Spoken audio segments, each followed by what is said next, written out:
All right, everybody, welcome in. Welcome in. This is a message for whoever needs to hear this. All right, so I don't really sugarcoat these readings, as you probably know if you've watched them in the past, but they are wide open for guidance that just wants to come through right now. So if this is resonating for you, if the title resonated for you, and if you already know what I'm going to say, then let's see where we're going. I just saw the Karmic Path Saturn card, and this is the week we've been waiting for. I've been waiting for a long time, where Pluto is going to move into Aquarius. That's going to happen on the 21st. So on in toward the weekend of this week as I'm doing this reading. And I'm curious as to see how that's going to go. All right, that breakthrough moment. So if you want to kind of see for yourself, for your own experience, where that's going to go, I'll put a little star next to that. Let me just say this to you. Go take your journal. I'm assuming you keep one. Go take your journal and go back to March, April, May of this year when Pluto went into Aquarius for just a couple months, about 2.5 months or so. And take a look at that. See what was going on for you during that time of 2023. Now, just because that happened to you in 2023, or you happened to it in 2023, doesn't mean it's going to reoccur exactly, but it does mean that the opportunity is on the timeline if you are in the same energy as you were back in March, April, May. Okay? If you've grown a lot since then, or you are aligned more with a different kind of timeline, made some different choices, that time period gave you kind of a preview and you're like, hell to the no, not doing that. I'm going to make some changes. Then moving forward, as we go Pluto into Aquarius, just for about 7 or 8 months this year, it's going to wobble back into Capricorn for about 2.5 months and then back into Aquarius for 20 years. Okay. So when it wobbles back into Capricorn, September, October, and half of November, or 3/4 of November, there's a time to tie up loose ends. So let's see what wants to come through here. And I do want to say to you, meditation and getting yourself grounded, be present in the moment, be as present as you can possibly be. That is the way your intuition will spark up, because you're not looking at life through some kind of distorted lens. And as I get into the end of January, I'm going to start presenting a lot of this information to my Pathfinder group. If you want to jump onto Pathfinders, this is a great time. If you're somebody who's very locked in and wanting to be a tarot reader on my channel, we're starting that this week. There's a link below for the tarot certification if you want to jump onto that. Look at this. Power. Okay, that's Capricorn. And message coming through. Spiritual cleansing for this shift. Okay, I'm just going to say, let's see what goes on the top here. Okay, transmute. Something big is going to go down in this full moon. We have a full moon in Leo happening on the 25th of January in Leo. Okay, and look back 6 months, look back to Leo time, go back to, this might be a little bit easier because in Leo time, Lionsgate, I do a lot of videos around that. So you can look back in the readings actually, and, see if that jogs your memory. If you don't keep a journal, if something really big happened to you in the July, August timeframe, we might be revisiting that. Okay, so no matter what, there's messages coming through about a massive shift. This is Capricorn energy of power. So there's going to be some kind of major collective shift around power. I feel like there will be a major awakening, spiritual cleansing. I've already talked about the twin flame reunions that are in the offing during this time. It's almost like things are freed up. Look at this. I just got some new crystals in my house. This is a clear quartz. It's really lovely. Universal healer. I really like that. And then look at this citrine. Just a beautiful energy. And so I'm keeping all my crystals around me, which in the past I haven't done as much. I definitely keep my labradorite around me. This is going to open you up, your psychic senses even more. my psychic senses come through as stories. So not everybody handles it that way. Not everybody, some of you get impressions. I get impressions through the tarot deck because this is an archetypal system, right? We're dealing with archetypes, and archetypes are things that we all experience. And so we can relate to each other. Death, birth, relationships. Why relationships are so important when people start pushing away relationship readings. Usually it's because they're on their own, but we need relationship to create more school for us learning. And then we do our healing.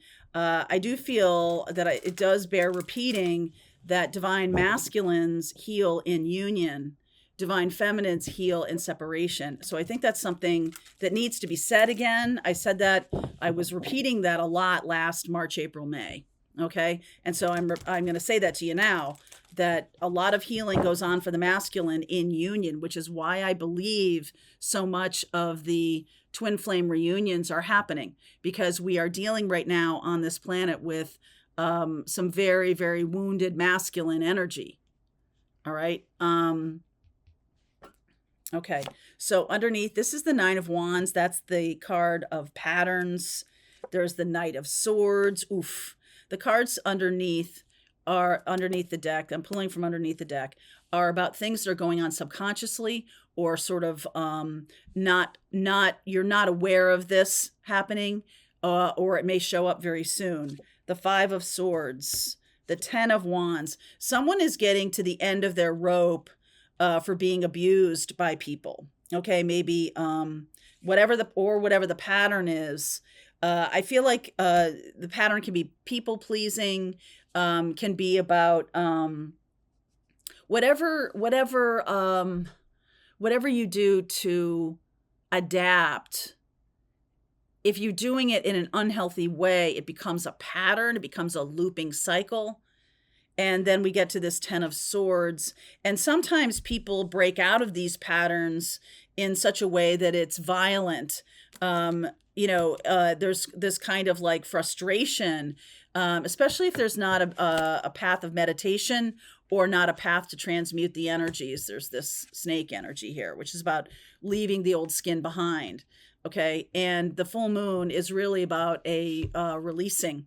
Right? Full moons are all about releasing, and Leo energy through creativity of some kind. Leo energy, interestingly enough, rules 5th house in your birth chart, and that has to do with sex. Just saying. Okay?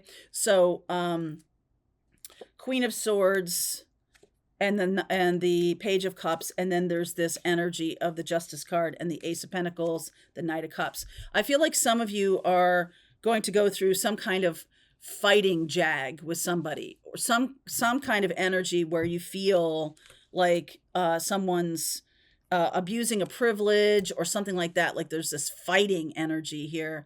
And then I feel like there's an apology, and then more information comes out, and romantic. This could be the twin flame journey where it comes to such of a fever pitch that there's some kind of confrontation. I'm not going to say abuse. I don't want to say that. I don't want to say abuse. I want to say confrontation. And those of you who are people pleasers, super afraid of confrontation. Am I right? Okay. So the Justice card here, Ace of Pentacles, and the Knight of Cups. So that is some kind of reconciliation. Now, what's showing up here?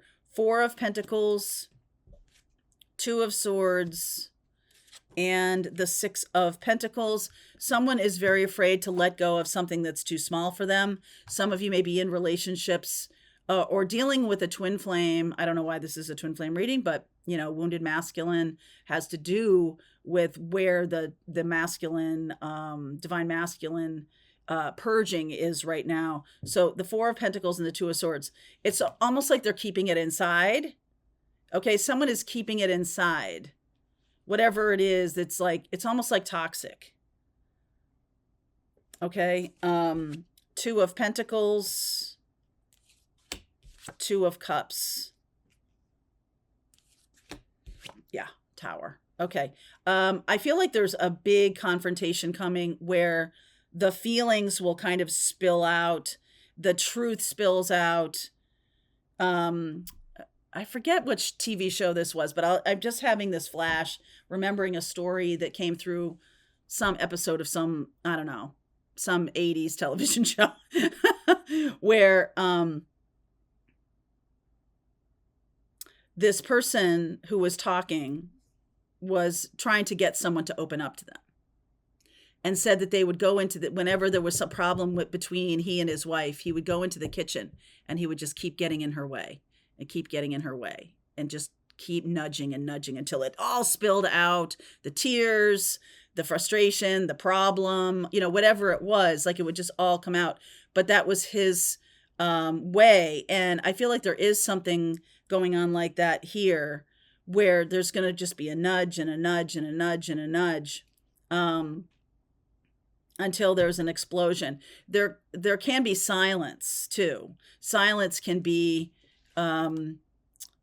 irritating if the energetic atmosphere is one of I'm leaving you, or I'm going away from you, or whatever. Like I'm just inside. You ever notice that? Like if you, and I've done this a few times, not that I'm super proud of it, but like when I was breaking up with somebody, you get really silent, like you kind of pull back, you don't share, you don't, have these same discussions that you usually do. You kind of pull back the energy. And there's something here about that. Like one of you has pulled back their energy.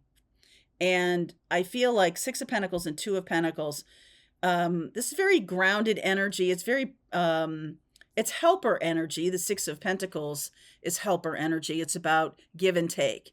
So some of you are dealing with takers.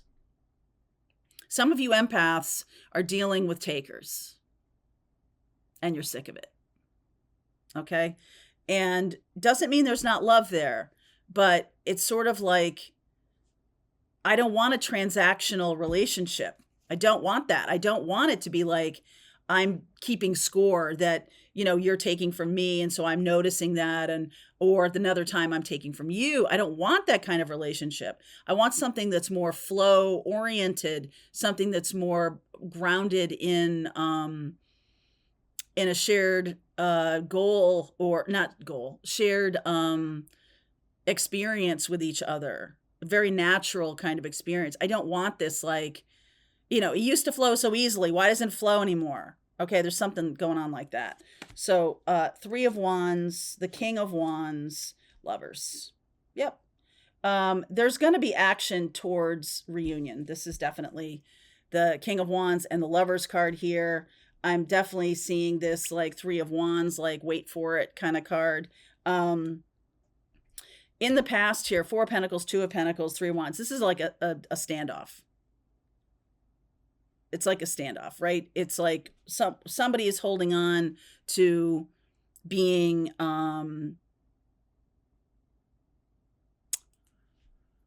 this feels like a pedestal thing. Someone is holding on to being on the pedestal, and someone is holding on to keeping someone on a pedestal, because if they fall off, then we got problems, right? So the Tower energy here, what is the Tower about? Talk to me about the Tower. Four of Wands, Nine of Swords, Star, Emperor. This is the divine masculine afraid of commitment. Okay, this is this is quite literally, Four of Wands is like the marriage card and everything. And then look at that. Some of you masculines, if you're in your wounded space, are terrified of commitment. Others of you are in a commitment that is terrifying to you. Okay, and not knowing how to heal that. The Star card, not knowing how to heal that. That's Aquarian energy. Ta-da! So this is Pluto. This is actually it. Pluto moving into Aquarius. That's gonna bring healing. Okay, so I feel like we don't need to get terrified of Pluto in Aquarius. What we need to understand is that it's going to bring healing. It's going to bring things out into the open. It's going to open up conversation. All right. What else can you share with me about this energetic space? About what I'm seeing here. Three of Pentacles. There's a building for a more stable foundation, which I've been seeing. The Eight of Cups. Some of you are building a path out of a lousy place that you're in. Okay. Queen of Cups. Six of Swords. These cards, these two cards are coming out together a lot. And you might have noticed that I pulled one from the top and one from the bottom. So it's not like they're stuck together or something like that. Like there's jelly on the card or anything. But it's happened before. But this is definitely about moving on. This is about moving on to calmer waters. So some of you, and the Eight of Cups is about going away from something that has been built, but is not going to be, there's no more growth to it. Okay. And so I feel like there's going to be an eruption in the divine feminine, divine masculine. Now, you don't have to identify with twin flame to really have this be part of your story, because we all have masculine, feminine in us. It's a law, whether you like it or not. It's like, I don't care if you believe in gravity. It still works. Don't have to believe in anything. This is not about belief, because beliefs come from, can come from a place of distorted reality. Think about that for a second, right? It can come from an unhealed place. And so why are we hanging on to that? We're hanging on to beliefs, and that's in the collective. I feel like beliefs are getting blown apart because they're built on a structure of an unhealed place. That's big. This is about going towards love, going towards nurturing, going towards the heart. The King of Wands and the Lover's card here. Woo, baby. King of Swords, High Priestess, Page of Pentacles, and the Eight of Swords. So some of you, just going to say this to you. Some of you will have the experience, if you are aligning with twin flame, of a wounded masculine energy rejecting the path. Some of you will have that experience. The cool thing that I have known, that I have long known, is that your twin is still connected to you, but they can reject the path. And whichever one you're identifying with, if you're identifying with a healed masculine or a healed feminine, and the wounded feminine or wounded masculine can't hang energetically, can't do it. All right. So what's likely to happen here, and I think you know this, is that there's going to be a person who aligns with your frequency that is not that person, not showing up in that twin flame body that you're expecting. And this is really about Aquarius saying you're either in the wounded side or the healed side.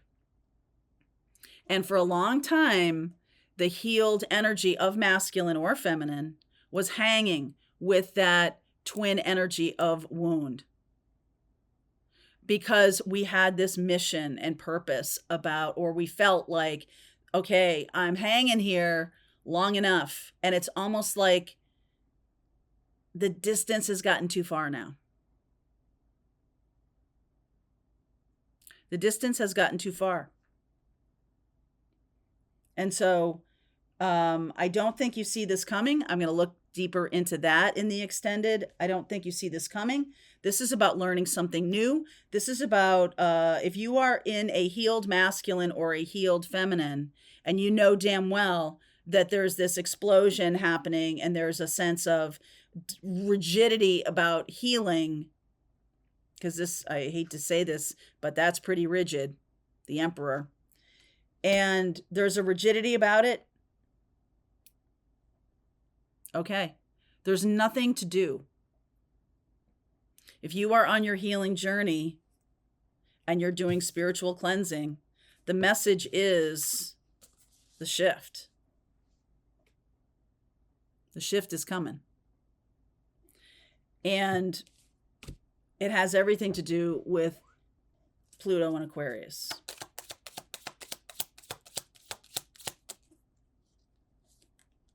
This is not happening anytime soon. I was just going to say to you that this is a big arc because we're talking about Pluto into Aquarius. We're talking about, you know, this little 7 or 8 month time period where you're getting a flash, like a flash bang. But Pluto is in Aquarius for 20 years. Okay. So you could have some kind of experience like this during the time of this 7 months. But the bigger arc of this, the bigger arc of divine, wounded divine masculine, wounded divine feminine, not being connected to each other, this is not happening anytime soon. Okay. So, all right. And then in time for Aries season. So I'm getting a little time period energy here, which is talking about this flash bang. So we're seeing this happening. And then the bigger arc of it over the next 20 years is going to make, is going to pull apart twin flames that are not doing their healing work. So there's still time. There's still time. It's not like, oh, this week, you know, but there is going to be some kind of flash bang.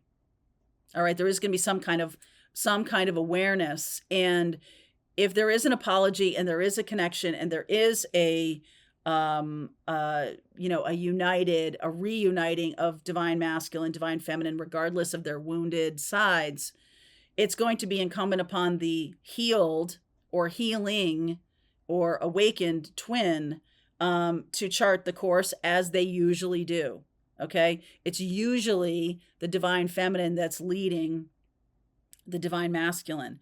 The more, I think this is showing up because the more rigid the wounded partner, the bigger the tower. Okay. Okay.